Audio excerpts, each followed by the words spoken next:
I wonder if you might share one or two vocal warm-ups with us. Vocal warm-ups? No. No. No.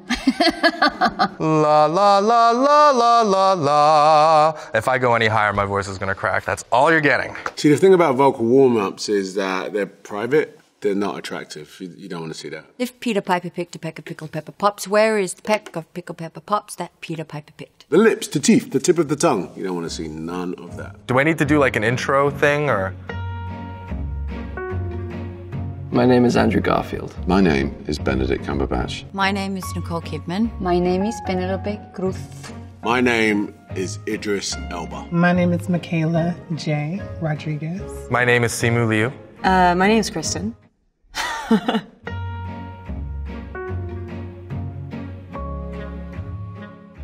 did not consider giving up, no. No. There were moments in my career where I've had, tough times. I was unemployed for about 4 years when I lived in New York. I was homeless for about 3 months, living in my van. I did consider giving up then. You get tested to the point of maybe it's time to throw in the towel, and then if you can get through that boundary, then then you end up wearing a silly brooch. Right when I first kind of got started, I think was when it was the hardest for me, just because I was leaving a career in accounting and finance. I was like handing out something like, must have been like dog food samples on the side of the street. I was in the financial district where I used to work, and I ran into one of the people that I used to work with. Of course, he was wearing this Wall Street cut Hugo Boss suit, and I was in this shirt with nutrients printed, in bold letters over the chest. And he was like, "What are you doing? I thought you were acting." And I was like, "Yeah, well, times are hard." I got pregnant. I was 40 and I went, I think I might be done. I remember my mother very distinctly over the phone saying, in the next decade or so, you're going to want your career.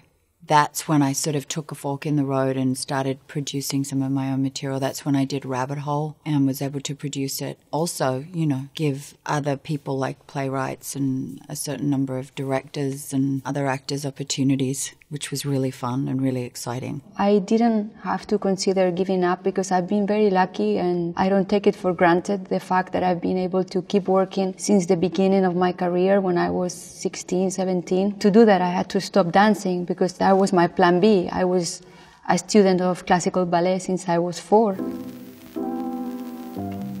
Honestly, each place I get to in my life, it's like, wow, I can still get goosebumps. I can still have complete terror. I can still have all these intense emotions that rapidly move through my body and my mind. I was at home. I was in my tiny little apartment in Toronto. I just woken up from a nap. I was in my underwear. I was eating shrimp crackers by myself. I was on the computer, and then Kevin Feige called my cell phone, picked up, and he was like, "Hi, this is Kevin. I'm here. I'm in the room with Jonathan Schwartz, our producer. I'm here with Destin Daniel Cretton, the director. I'm here with Sarah Finn. We want you to be Shang-Chi." I hung up the phone and I collapsed onto my bed and started crying hysterically. I knew how big this role was. I knew what it meant for me. I knew what it meant for Asian people everywhere. And it was just an incredible moment. I was so over the moon. The most emotional I've ever been was when I booked the part of Blanca on Polish Child. That threw me for a loop, and she's taken me a whole bunch of places. So thank you, Blanca. I was home in Jersey. I got a call from Ryan Murphy. He asked me what I was doing, and I was listening to Rihanna's Wild Thoughts on my computer. He said, "Oh, that's great. You have the part." And I cried and went downstairs and cried to my mother and my family. When I get a part that I really love, I am immediately kind of reeling at the fact that I said yes. All of my prep is always sort of convincing myself that I can do this. If anything, I feel immense relief when somebody says, "I don't want you to be in my movie." Okay, great. Well, then I won't. I remember when I landed the role of Stephen Hawking, big break for me, and I was over the moon for about 20 seconds and then utterly terrified. And that didn't really stop until one moment on set where he went, "That was good." And then I was like, okay, we're in now. The first thing that comes to mind is the first movie I ever was cast in, which is a film called Lions for Lambs. It's a Robert Redford film that Robert Redford directed and starred in with Tom Cruise and Meryl Streep and and me. And that was my first movie. The most emotional I've ever been when I've landed a role is probably when I landed Mandela. That was the last film my dad got to see before he passed, and it was very emotional that his son got to play one of his idols. Probably when I got Parallel Mothers, because we were in the middle of total lockdown, the beginning of the virus, and Pedro called me and he said that he was writing and that he was writing for me. And he told me this story, and I remembered because the first time he shared the story was almost 20 years ago in New York while we were promoting All About My Mother. We had no idea if we were going to be able to do the movie ever, or in 1 year, or in 5 or 10 years. Nobody knew what was going to happen. So it was a very big deal for me, that phone call. Well, Penelope, you've had such a wonderful, amazing career where you've had the opportunity to play so many different types of characters. What roles excite you? What is maybe something that you haven't played or haven't been able to explore that you want to? I would like to do more comedy. I would like to do more musicals because I've only done one, 9, with Rob Marshall. I was very happy doing that because I was able to use all those years that I trained as a dancer. I love that genre. I love musicals, and I hope I get to do more. Turned up to an audition, sat down and looked around. There's a couple of other actors and they're all reciting.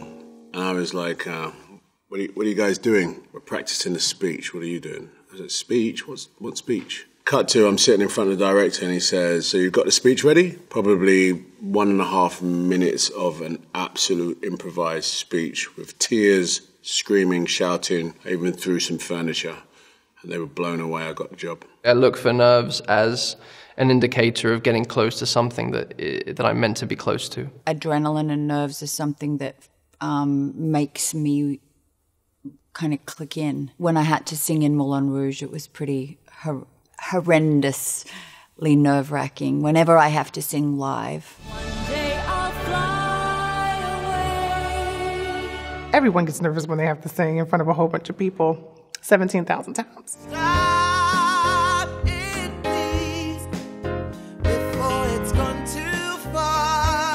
The point in my career that I felt the most nervous was when I was screen testing for this Marvel role. I mean, you talk about this one opportunity that could drastically alter the course of your life forever. I got on a flight from Toronto. I put on the soundtrack of Avengers Endgame. It's like ba-da-dum, ba-da-dum, ba-da-da-da-da-dum, ba-da-bum, bum, you know? And everyone around me probably thought I was just crazy. It was on something. It was like 7 a.m. and I was just sitting in my chair like... I went to a party at a place, I don't even remember, and I was like 22, 23, and I hadn't made a film or anything, but I saw one of the actors who played one of the Fratelli brothers from the Goonies. I think I started crying and I had to lean against the wall and almost kind of fell over. I thought, oh gosh, I don't belong here. I want to leave. I don't want to ever meet my heroes. Red carpets are odd because it's just you and a lot of very bizarre, unreal attention. Nothing to play with, no words to hide behind, no artistry to make of it. Apart from fashion, that helps, but it's odd. A casting director told me one time, if you ever go into an audition or you're about to meet a director, just never tell a lie. Never tell a lie. Even if they ask you the most awkward question, tell the truth. When I auditioned for Panic Room, I auditioned like 8 times. And I just kept thinking, like, it's okay, you don't have to give me the job. Lorraine Mayfield was our casting director, and it wasn't anything she said, it was just that she saw behind the sort of awkwardness, and she saw behind the weird pretenses that my 10-year-old self had put up and just vouched for me. And that felt cool. It was one of the first times anyone was ever like, no, I can see something nobody else can. And I was like, thank you.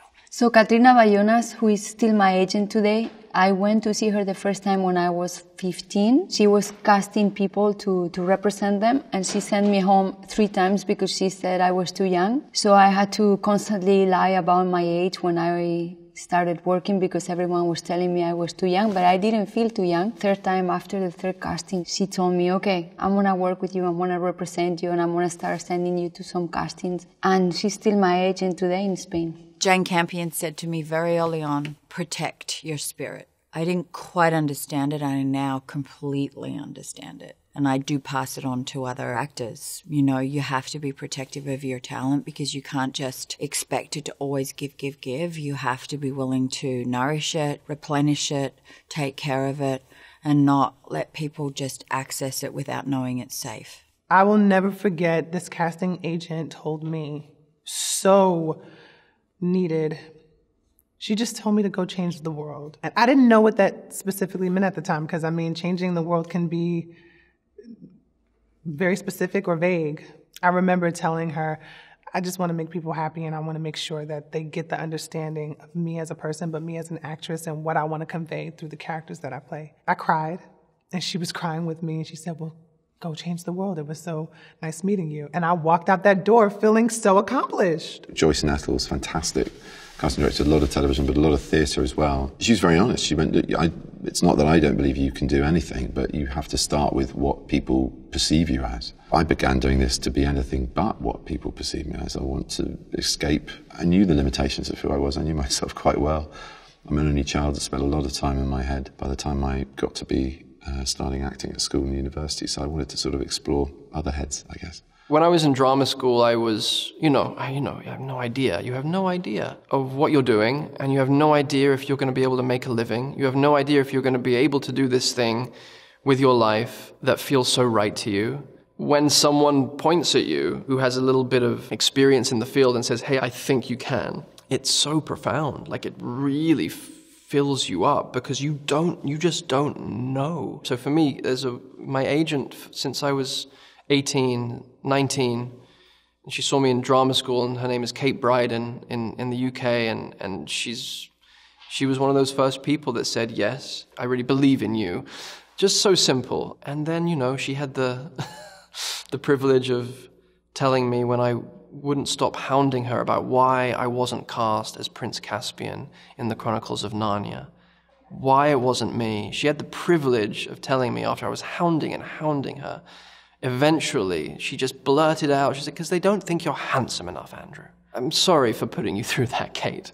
And I'm glad it was you who broke the news to me that Ben Barnes is just better looking, which is inarguable and a brilliant talent. I'm glad it's her that's telling me I'm not attractive rather than anyone else. There's a movie that I really badly wanted. It was a long time ago too, but I had a director tell me that I was missing an it factor. And I think that's so much of the struggle of new actors as well, because I think you're constantly in a place where you're having to prove yourself. It's like grasping at sand. It's like the more you want to do it, the worse you come off. And so I tried to kind of take it in a constructive way.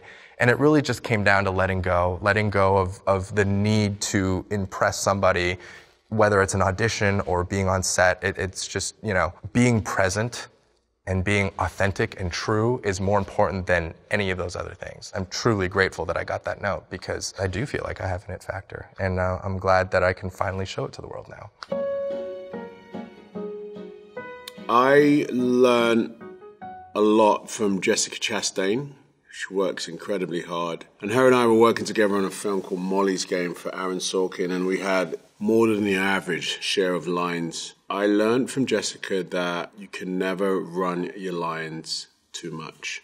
Never. Meryl Streep, for every single take being a complete reinterpretation of the music she was playing with the orchestra of her talent. Claire Foy. This is the longest answer I'll give you because I always learn off my co-stars. Technically speaking, it has to be Jodie Foster because I was such a sponge when I was 10.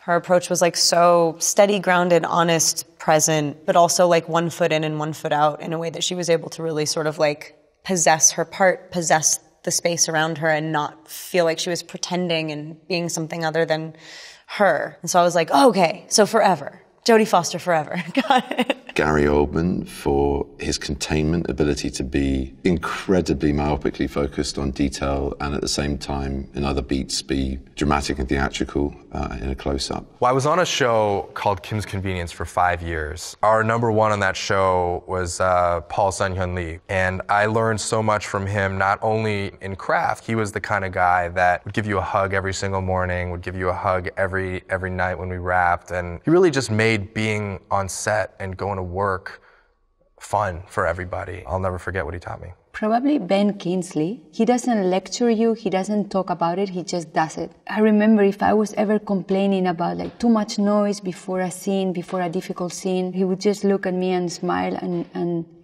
And in a very special way, he would tell me to just use it and bring it as part of the scene. Of course, I've heard that before, but he was teaching me that with his example every day, in every scene. Martin Freeman, for his sort of musicality, he's so exact. He's a master of rhythm, and he makes it seem like breath rather than something percussionary. There's a music to what he does. Maybe more people should know about a Scottish actor called Peter Mullen. He played my social worker in this film. I hadn't done any camera on like film acting before, and he just showed me how to live on camera, how to forget the camera was there, how to really connect with your scene partner. Spontaneous things happen when you allow yourself to just be alive, to pay attention, to listen, and to respond, and to be an emotional human animal.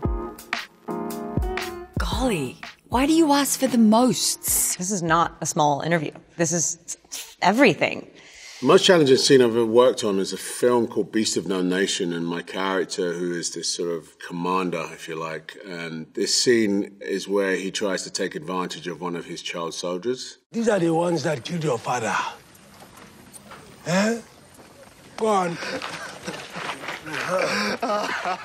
Shut up! The worst scene I've ever had to play. In the most recent film I made, which was Tick, Tick, Boom, the story of Jonathan Larson, there's a scene which is set in the Delacorte Theatre in the middle of the night with the character I play and a piano. I, as the character, have to figure out getting through this emotional crux moment by improvising and making up a song and singing it live and playing the piano alone in the middle of Central Park in the middle of the night while trying to understand and deal with loss, the first big loss in my young life as this character. One of those moments where you have to just kind of surrender and hope that the muses are with you. I made a vow, I wonder now, am I cut out to spend my time this way?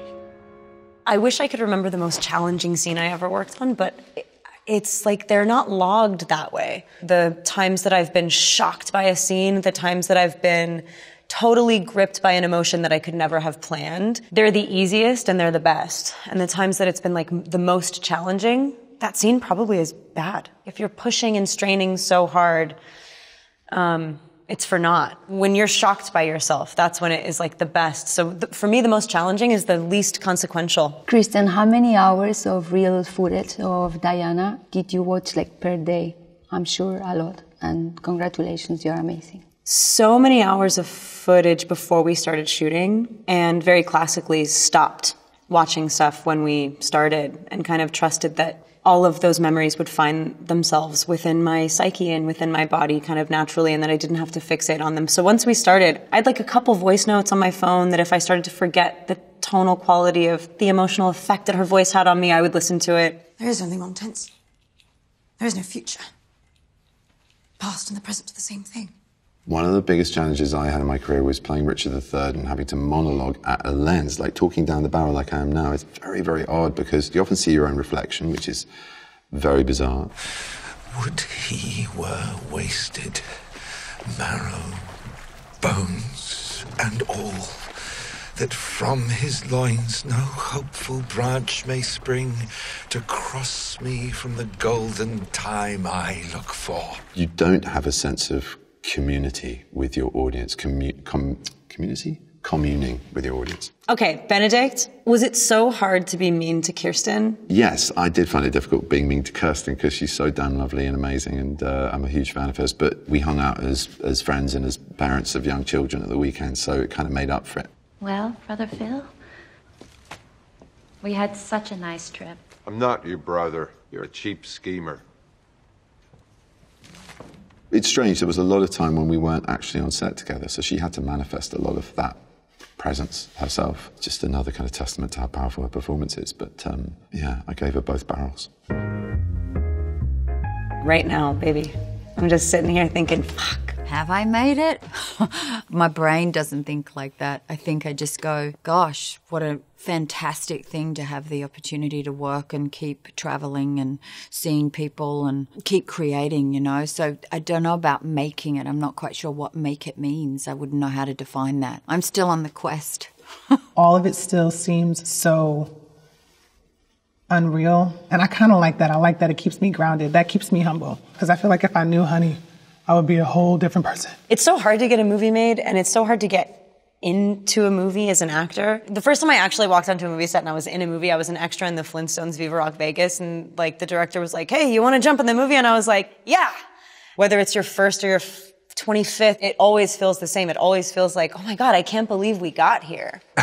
I have falsely felt like I've made it at multiple points in my career. I remember it was a 2-liner for a show called Nikita. It was my first speaking role, and I remember being like, I made it. You speak English?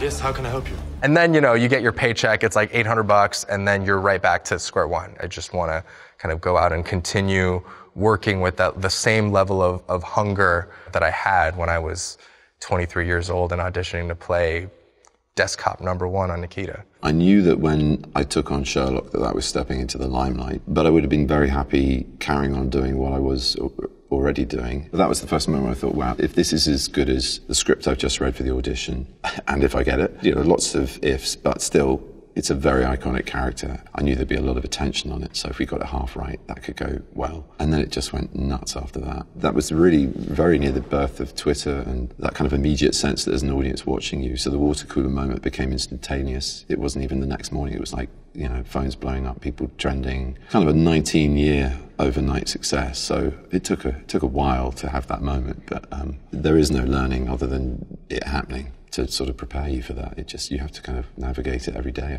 I think. I feel grateful that I can wake up every morning and do the work that I love. Being part of this profession, that was my dream since I was a little girl. But I never had that feeling of, I have arrived somewhere. I have done everything I was supposed to do or learned everything I was supposed to learn. When I'm 90 or 100, and I hope to get there, I will be telling you exactly the same things. I will still feel like a student. And that is one of the most beautiful things about this profession. Collaboration. I love working with other people. I love being a storyteller. I love being able to seduce an audience into a world and a character that they haven't experienced before. I don't know if I love most, but I like that I haven't been typecast. I like that I haven't been pigeonholed, and I like that I'm not put in a place where I have to conform. I love meeting new people. I'm a new face in the industry. I'm also a different kind of girl in the industry, and not a lot of us have that, space, and now we're getting a lot of it. So being in the space with people I've never met before, but that I've dreamed of being with is amazing. And also just being able to have fun and play. That's what our job is, basically. So I love delving into deep, dark, mysterious, and sometimes just sheer unknowable places, and doing it with people that you trust and that you want to take that journey with. And anytime I start talking about movies or acting, it starts to become sort of synonymous with just existential life conversations. You just start going like, are we talking about acting right now and your process? Are we talking about our approach to wanting to be alive? My favorite thing is when you can't tell the difference. I love that no 2 days are the same. You're generally doing a scene that's never been done before. You get to play for a living, and you get to teach people about life and learn things about yourself. The only rule is that there is no rule. There's absolutely no routine. There's something pretty cool about not knowing what the next day is going to bring. It's always starting from zero. I'm always new. I'm always starting from a place where I don't know, where I feel like a very healthy fear. I never want to feel too safe. I don't think that's possible with our profession. It's such an important thing and such a great engine that we need to try to find truth in what we do. Story connects me to life. I get to access all these different parts of myself through the characters I play, and all these parts of myself that I didn't know I had. Like, I never dreamed I would ever play Jim Baker, for example. I never dreamed I'd be able to sing. Doing the job, you get put in touch with, those extreme poles of what it is to be a person. I get to, create characters, play people that I would never be, teach an audience about someone they would probably never meet. That's the one thing I really, really love. That, and when they say, it's a wrap, I love that moment as well. That's a wrap on this. Thank you for that. Thank you. Thank Awesome. you. Thank you so much.